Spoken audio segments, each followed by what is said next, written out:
Dr. Peter Diamandis, a medical doctor and expert on longevity, recently shared some pretty shocking data. In America, the average lifespan, how long you live, is about 78 years. We know this is different for women and men. But instead, they looked at the average health span.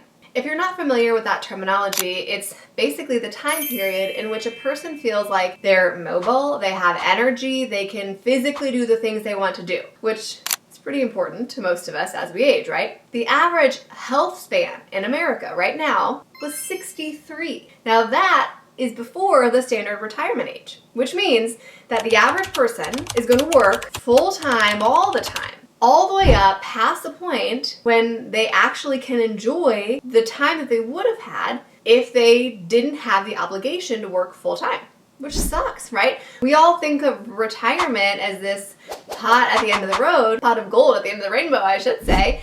But what if you're not healthy enough to enjoy it? What if you can't do the things? You can't take the trips. You can't run with the grandkids. You're not able to go out to dinners. All of those things that are the things we're working for, much of it requires physical health to actually enjoy, which made me really think there's 3 core ways financially that you can avoid having this be your life, where your health span ends before you're actually able to do anything other than work full time.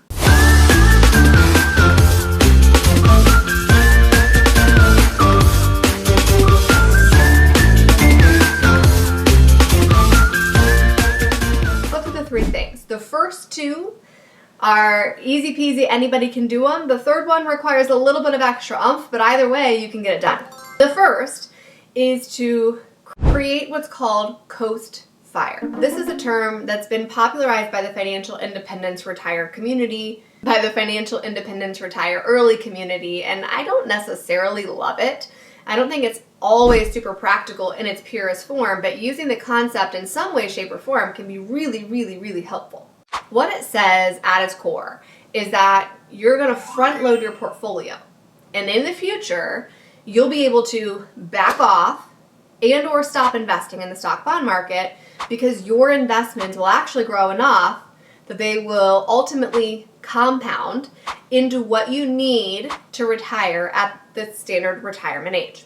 That's Coast Fire by definition. And so you do have to front load that a little bit in order to create enough momentum early on, a big enough snowball, so to speak, that as it rolls down the hill, it picks up enough speed and you can get where you're going without you having to put in continual effort. So the big perk of hitting Coast Fire may not be that you're fully retired before your health span ends, but you may have the very real opportunity to pay yourself less, meaning like take a job with less hours, take the job that has no weekends, no call, no holidays. Even though you might get paid a little bit less, you don't need the money as much because you've already front loaded the investing piece.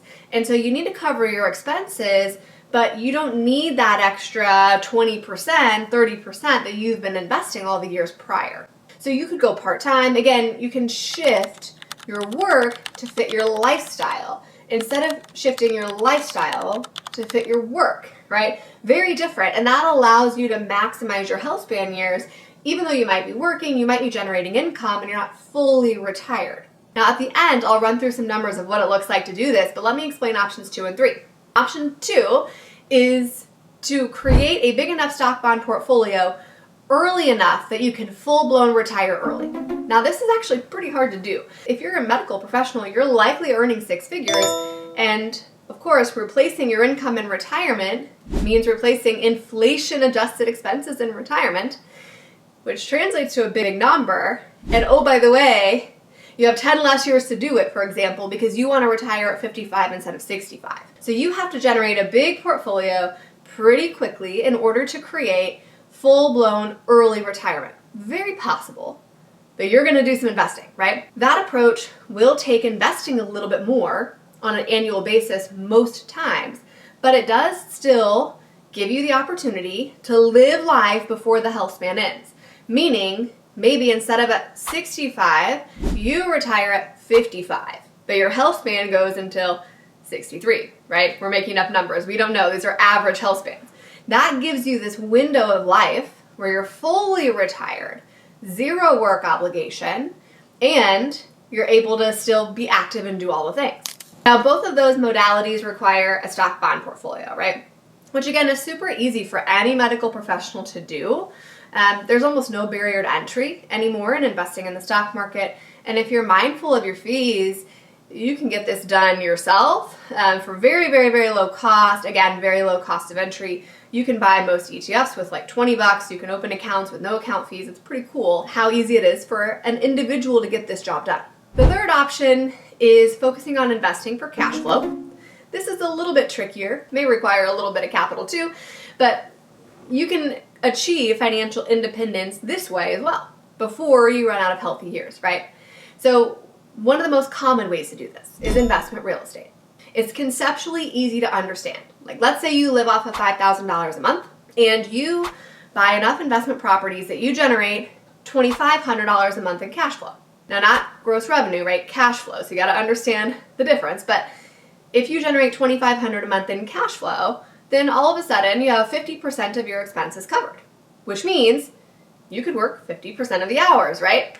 And so by using that type of investing, you can create a situation where you, again, have control over your time, you have flexibility, you can work less because you don't need all the income because some of it is coming from your investments. Those three strategies are ways that you can take yourself from the situation of I'm going to be mandated to work until I'm 65, 67 and pull that back to where you have freedom and flexibility to enjoy the healthy years even if they end before that.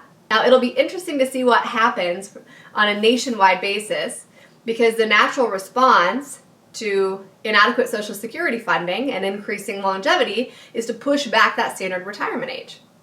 And if health spans increase accordingly, well, then that will work just fine, right? If the average person has to work longer, but they feel good longer, that makes sense. If health spans don't increase and the average retirement age or the required retirement age does in fact increase, we end up in a situation where people are forced to work well past the years that it's comfortable for them. The good news is you have control over this situation.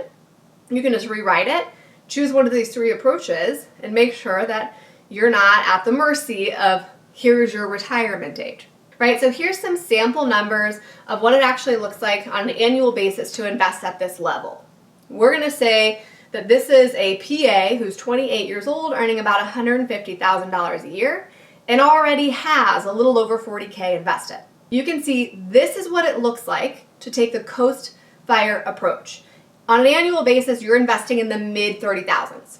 This means you're locking in multiple tax advantage accounts, probably using a brokerage, and you're getting yourself to a point where on a very short period of time, in this situation, Coast Fire at 35, you're building up quite a portfolio, right, over that 7-year period of time. And then you can lay off the gas. In comparison, if you want the full financial independence 10 years sooner, you again have to invest more. And in this situation, with the same person, same sample metrics, 28 years old, earning 150K, you have to invest 40 grand a year. Now, those might seem like big numbers, and for a lot of medical professionals, their current investing system is way below that metric, right? I talk to people all the time who are like, hey, I'm putting, the max in my Roth IRA, I'm putting 4% to my 401k, my employer's doing 2%, I'm feeling pretty good. But on an annual basis, those numbers don't create even the standard retirement, where you are retiring at that mid-60s mark, even though we've already said you may not really be healthy, active, etc., all the way up until that point. And so by making some shifts now and asking yourself the important questions of, is what I'm spending my money on, my life on now, worth the future I'm creating later? Or do I need to make some changes, particularly to the big overhead things, right? My student loan strategy, my rent or mortgage, my car payment. Those are the things that really move the needle. And those are the big decisions that we make thinking of them in terms of monthly cost and not thinking of them in terms of life spent working as a result of the decision. And that's ultimately what it is. Now, of course, to some extent, we all have control over our health span as well, right? We're all very familiar with the field of epigenetics, and we realize that our lifestyle has a whole lot to say about how long we live. Regardless, whether or not you plan to live to 100, or you're like, I'm cool to tap out at 65, you want to make sure that every single phase of your life is full of abundance, which means taking some of what you earn today and creating some type of asset base. Whether you like that Coast Fire track, you like that full financial independence early track, or you like the idea of investing for cash flow, and you create a system where at some point in the future, your future self gets to live off of some of those assets. If you don't take these steps now, it is much, much harder to do it in the future, and you're likely to regret it.